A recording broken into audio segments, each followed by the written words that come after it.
Hello Taurus, welcome to Like a Tarot. Alamin natin ang situation mo, ang situation ng person mo, at saka ang relationship. So ulit, kukuha ko ng additional cards.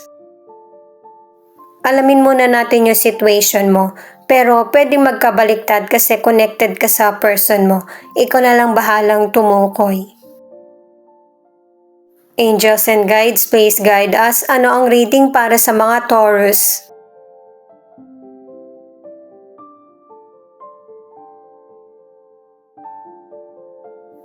Ang unang card ay Breathe. Ang ibig sabihin ay maging kalma at saka yung mag-slow down ka muna para makaisip ka ng solution sa problems mo. Para sa mga bagong viewers, ang reading na ito ay timeless reading, general reading at guide po lamang. Hindi po magre-resonate sa lahat, kaya kunin mo lang yung akma sa sitwasyon mo. At kung kailan mo napanood ang reading na ito, yon ang start ng 1 week reading para sa'yo. Ikaw na bahala magpalit kung si person mo ito o ikaw.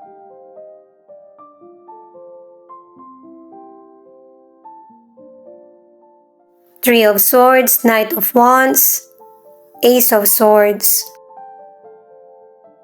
Oo nga kailangan mo talaga ng inhale, exhale. Nagkaroon kasi ang ilan sa inyo ng painful na sitwasyon. At saka nagkaroon ng clarity sa iyo kung sino yung mga taong dapat mong pinagkakatiwalaan. At saka dalawang cards na yung nagsasabi patungkol sa surgery at saka ingat din sa aksidente. Sa mga nasa relationship naman, ipinapakita na yung relasyon niya ng person mo ay nagkaroon ng heartbreak. Kumbaga, natapos yung relationship niya ng person mo.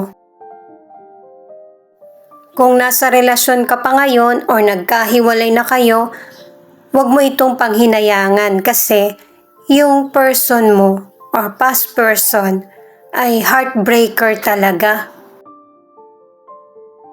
At saka kung nasa relationship kayo, ang ilan sa inyo ang nagiging problema ay hindi nagko-commit yung person mo. Kumbaga hindi mo alam kung magpapatuloy ba yung relationship nyo or hindi.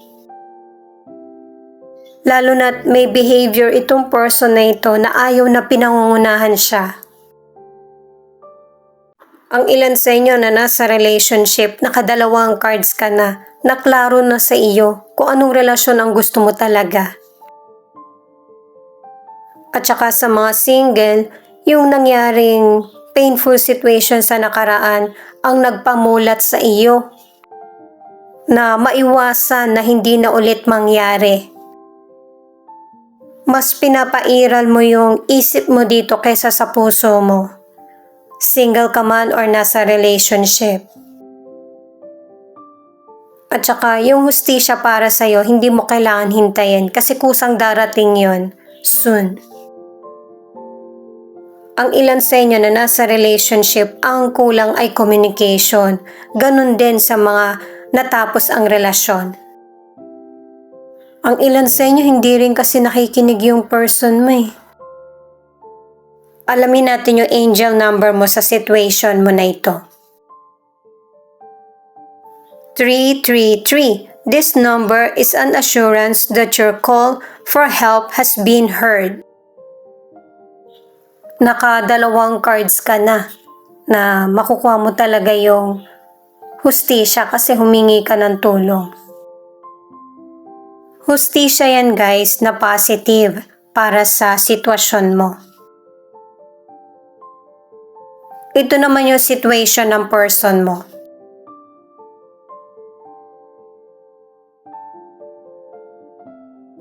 Security, time, space, energy, personal power, love.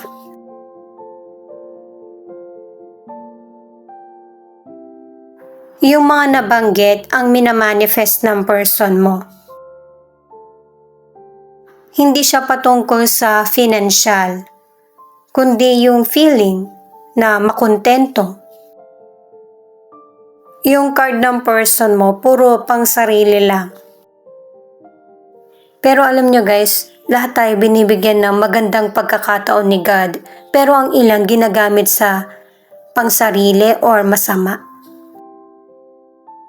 Sa mga single, magkakaroon ng pagbabago sa buhay mo kasi ito yung hinahangad mo na magkaroon ng katuparan or mangyari. Dalawang cards na yung nagsasabi niyan. At saka, ang ilan sa inyo sa relationship, yung person mo ay active sa physical contact. Kaya, kailangan talaga ng communication para alam mo kung ano yung kailangan at gusto ng person mo na magkaintindihan kayo. Judgment, the Wheel of Fortune in reverse, Ten of Pentacles in reverse. Itong situation ng person mo, pinapatagal niya talaga yung pagkakaroon ng desisyon or yung magkaroon ng commitment. Hindi talaga siya ready at saka hindi rin niya gustong mag-commit. Dalawang cards na yung nagsasabi niyan, kaya niya pinapatagal. At saka hindi ko ata nabanggit sa situation mo na may betrayal sa relasyon niyo ng person mo at saka hindi siya talaga mapagkakatiwalaan. Kahit dito sa mga cards niya, ganun din yung sinasabi. Kahit anong gender itong tinutukoy ko guys. At saka, mas magiging healthy ang buhay mo kapag wala sa paligid mo yung toxic na person or wala ka sa toxic na sitwasyon.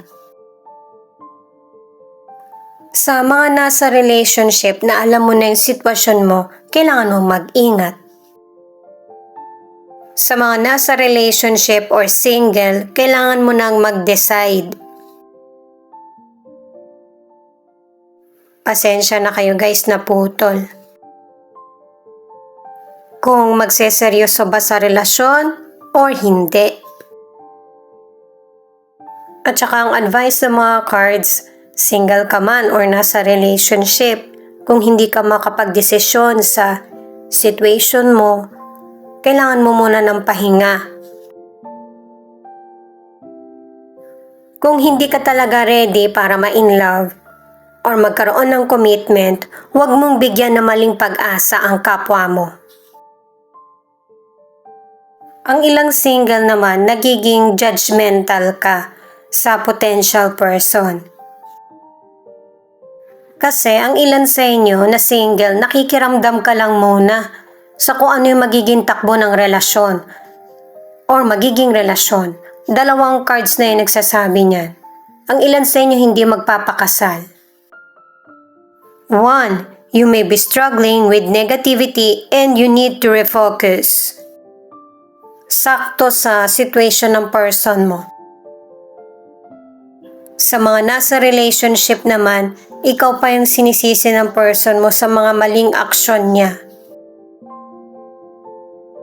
At saka ang ilan sa inyo, masakit din magsalita yung person mo.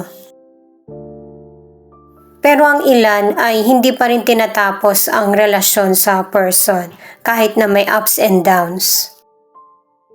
At naiisip tuloy ng ilan sa inyo kung magtatagal ba kayo ng person mo. Ito yung next card para sa relationship, passion. Na ang ibig sabihin nito ay kailangan masabi mo kung ano yung kailangan talaga sa relasyon. Pangalawang card na ito.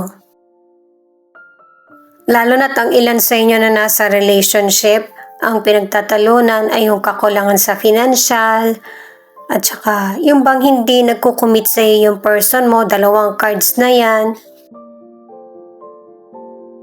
At saka ang ilan sa inyo, naka-3 cards ka na nagkakaroon kayo ng pagtatalo ng person mo.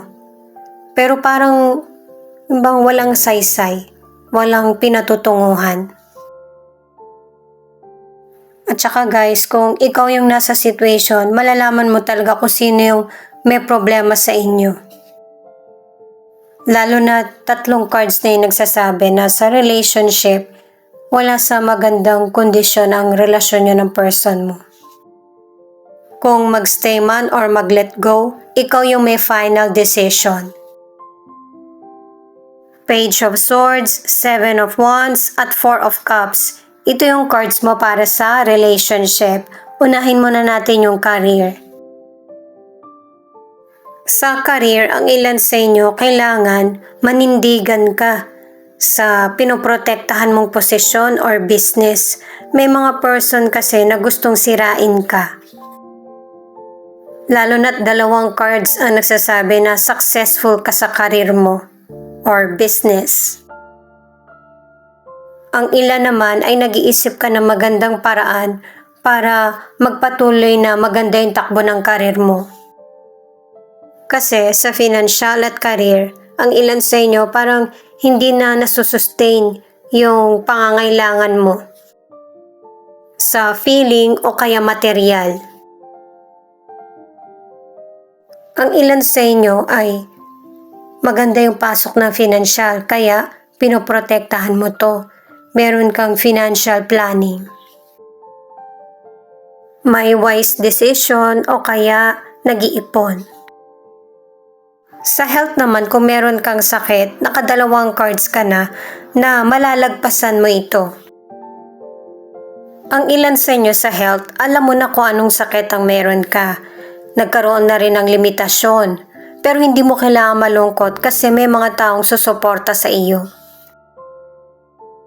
Sa mga single, nakadalawang cards ka na kailangan ng patience kasi may mga karibal ka sa person na nagugustuhan mo. At para sa ilang single ay mag-focus sa mga bagong darating na oportunidad. At sa mga nasa relationship, nakadalawang cards ka na huwag kang malungkot. Ipaglaban mo kung ano yung relasyon na gusto mo. Huwag mong hayaan na may sisira lang nito. Nakadalawang cards ka na sa merong person na nanggugulo sa relasyon nyo. Sa mga nasa relationship naman, yung person mo nagsisisi kasi nahihirapan na siyang maibalik yung tiwala mo.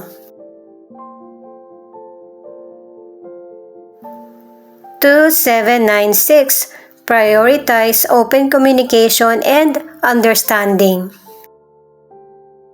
Siya nga pala guys, marami po salamat sa mga nag-like, share, comment, and subscribe. At pati na rin po sa mga nakikinig at nanonood. Saan man panig kayo ng mundo, ingat po kayo palagi. Ito naman yung 3 additional cards. Para sa kung ano pa yung masasabi. Angels and guides, please guide us. Thank you. Itong 9 of Wands, ang ibig sabihin, kailangan mo mag-decide kung ano yung makakaya mo pang ibigay. Kasi ikaw yung nararapat na magdesisyon kung kailangan bang ipagpatuloy or ipahinga na lang yung situation. Kung kailangan ng pahinga, pahinga, pero huwag ka mag-give up. The Fool. Itong card naman na ito, pasensya na guys ito naman, kailangan mong maging open at saka tanggapin kung ano yung dumarating sa buhay mo. Para malalaman mo kung kaya mo bang i-manage yung situation at magkaroon ng kasagutan yung mga tanong mo. At saka magkakaroon ng mental clarity sa sitwasyon na nangyayari sa iyo. Itong Queen of Wands naman ay isa pang patunay na ma-overcome mo lahat ng challenges na nangyari sa buhay mo at magiging magandang halimbawa ka sa iba.